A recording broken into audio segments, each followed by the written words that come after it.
We have different types of breads there. We don't eat too much of rice there. It's mainly bread. There's naans, there's bhaturas, there's chapatis, which I made today. There's parathas, there's stuffed parathas with, methi, which is fenugreek leaves. We love our bread in India. We eat a lot of it there.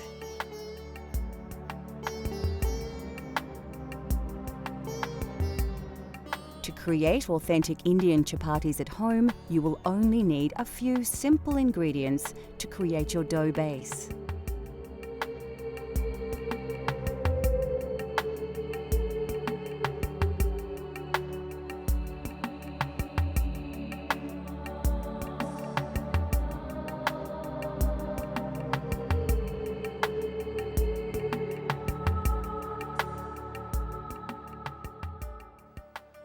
First, place your flour into a mixing bowl, add some water and then some oil, and start mixing it with your hands.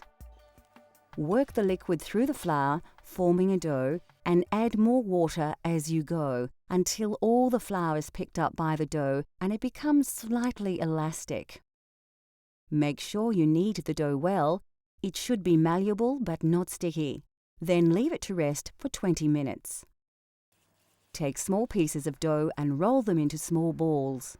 Coat them with some reserved flour, then work them into a disc with your hands. You can then roll them flat and thin with a rolling pin, adding flour as required to prevent the chapati from sticking to the pin or board. Place the rolled chapati on a floured plate and continue until you have used up the dough.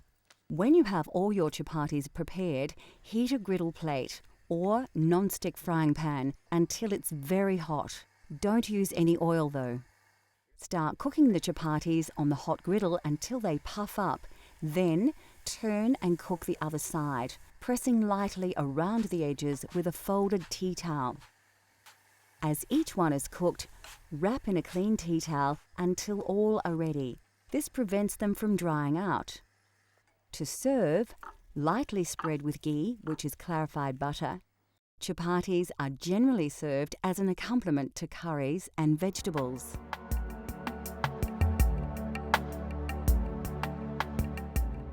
The southern region of Goa is famous for its fiery seafood curries, and this prawn curry is typical of the region. It's hot, spicy, and its intense flavours are the result of combining numerous ingredients.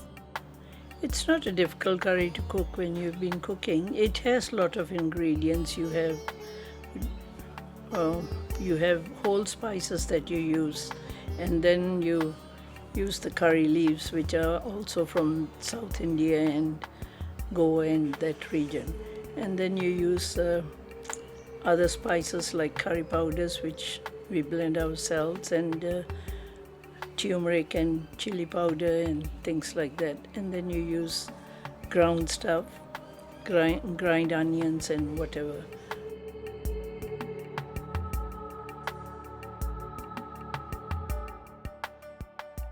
Like most curries, the secret is to start with a good curry paste. Combining these ingredients in an electric blender is a quick and simple way to make a great base for your curry. For those of you looking for a truly authentic Goan taste, liberally add more chili and vinegar to your curry paste.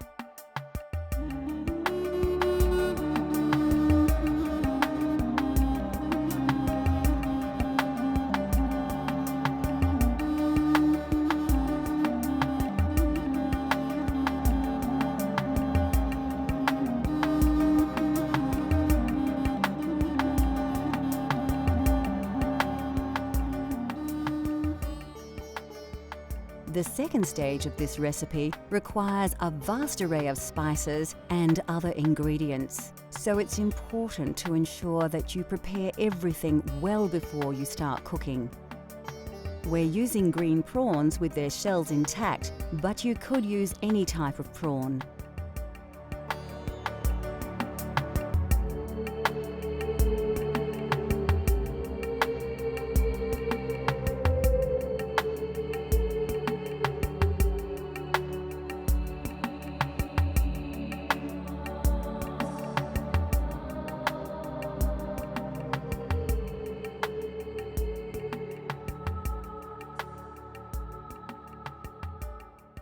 Goan prawn curry is usually enjoyed with basmati rice or eaten with breads such as chapati or naan. To begin, place a chopped red onion into your blender. Add 2 long red chilies and about 3 tablespoons of cooked white onions, 4 peeled cloves of garlic and 2 tablespoons of tomato paste. Next, add 2 tablespoons of white vinegar, 3 chopped tomatoes and half a red capsicum chopped. Finally, pour about 1/4 of a cup of water over all the ingredients. Now blend everything together until you have a well-mixed liquid paste.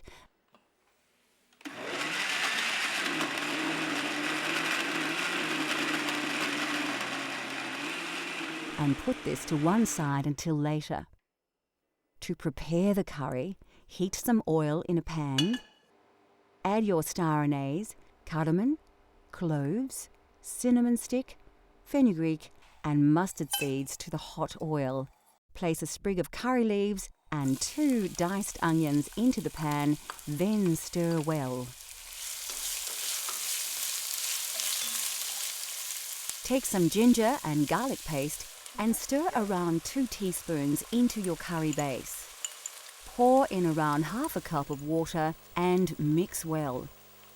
Scoop a spicy mix of turmeric, curry, chili and coriander powders onto your onion base. As they cook, these spices will release their aromas and their flavors will intensify. Season with a teaspoon of salt, then reduce the heat and mix the ingredients well to form a thick paste. Now is the time to add your blended curry paste to the saucepan. Mix it in well to allow all the flavors to combine. Cover and allow to simmer until the juices have cooked through. When ready, add a tablespoon of yogurt to the sauce, as well as 1 tablespoon of tamarind paste. Then pour in half a can of coconut milk. These will help to bind all the ingredients together into a rich, creamy sauce. Take the juice of half a lemon and add it to the sauce. You can now add your prawns to the curry and then bring the sauce to the boil once to cook them. Remove the saucepan from the heat. Sprinkle 3 tablespoons of fresh chopped coriander and stir. Finally, cover and allow the curry to stand for 5 to 10 minutes before serving with basmati rice.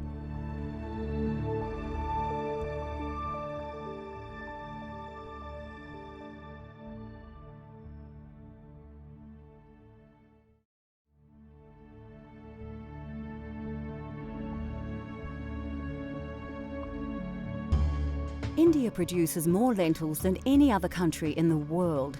These pulses are packed with high levels of protein as well as many essential minerals and vitamins. They are inexpensive, extremely nutritious, highly versatile and considered by many to be one of the healthiest food sources available. The most popular variety is Moong Dal. Commonly mixed with rice and sometimes with vegetables, these lentils form the basis of many very simple but healthy meals in India. They are so highly regarded by some Indian doctors that they are even prescribed to help with many stomach ailments. Black urd dal is very popular, especially across the north of the country. It forms the main ingredient of dal makhani, the most characteristic signature dish of the Punjab region. Made with cream and butter, the dish takes over 8 hours to prepare. Very tasty and nutritious, dal makhani is usually accompanied by rice or served with freshly cooked chapatis. The white variety are simply black urd dal with their intensely flavoured shells removed. These are often soaked and ground to make delicious donuts, which are very popular throughout India. In southern regions such as Kerala, cooks use tur dal to create sambar, a spicy soup made with vegetables and tamarind. These small split chickpeas are chana dal. They have a variety of uses, not least as an ingredient in the crispy papadam, a favourite accompaniment at most Indian restaurants around the world.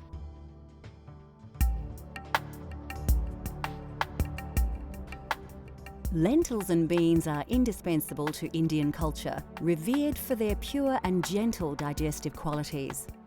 No other dish is more central to Indian cuisine than dal, a flavoursome traditional classic. Dal is actually a staple all over India, not only in the north. All over India, everybody eats dal. And it is actually the poor man's staple food, really. But we always have dal with whatever you cook, you have in it.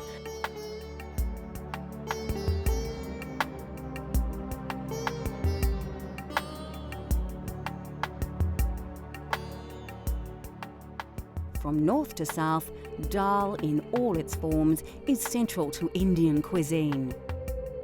Although dal seems like a simple dish, the preparation and complexity of its ingredients comes as a surprise to many. With a little time though, anybody can create a delicious dal at home.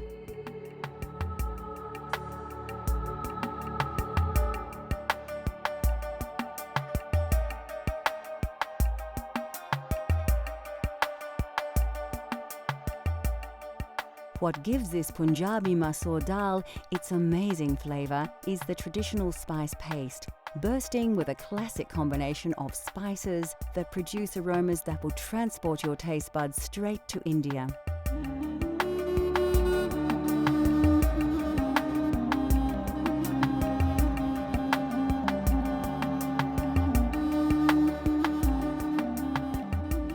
Although once limited to a very select few, all these exotic spices can now be sourced directly from your local supermarket. Firstly, take your red-washed red lentils and place them in a medium-sized saucepan. Add the water to the pot, then stir in your turmeric powder, salt, a dash of chili powder, the garlic and ginger paste, a dash of fenugreek seeds and a tablespoon of oil. You can find garlic and ginger paste in most Asian grocers or simply buy them individually and combine them yourself. Chop the fresh chili and add it to the ingredients, along with the diced tomato. Give it a good stir before placing on the stove to boil for about 15 minutes. This part of the preparation is very quick, and dal is a great dish to prepare if you're short on time. While the pot is bubbling away, you can prepare your spice paste. Finely chop 3 cloves of garlic and dice an onion. We're actually using the sweeter Spanish onion here. Put a small pan on the stove and heat up your vegetable oil until it begins to smoke. When the oil is hot, add a pinch of fenugreek seeds, cumin seeds, mustard seeds, curry leaves and diced garlic. This all needs to be done quickly to avoid burning the ingredients while allowing the flavours to release into the hot oil. Add the diced onion and give your paste a stir, coating the oil over the onion. This will slow the cooking process, and now you can work a little less urgently. Next, add a couple of teaspoons of garlic and ginger paste, coriander powder, curry powder, and some chili powder if you like. You can reduce the chili if you prefer, cooking to your own tastes. Add a teaspoon of ghee and quickly stir it through the paste. The aromas should envelop you as the spices and butter mix in the hot pan.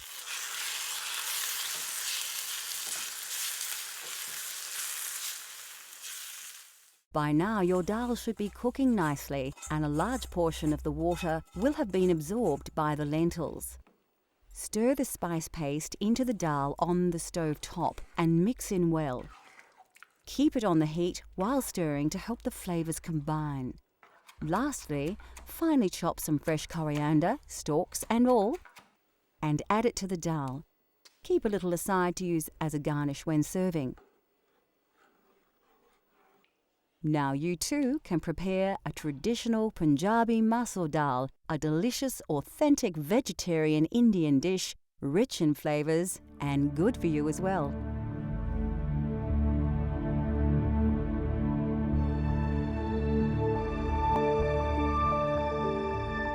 Now that we have revealed the simple yet spectacular delights of Indian cuisine, considered by many to be the most varied and exotic of all cuisines, we hope that we have inspired you to explore these flavours for yourself. Cultural Flavours continues to explore the world and its cultures through the diversity of food. From India to Italy, Greece to Africa, let Cultural Flavours take you on a gastronomic journey so you can experience the tastes of the globe at home.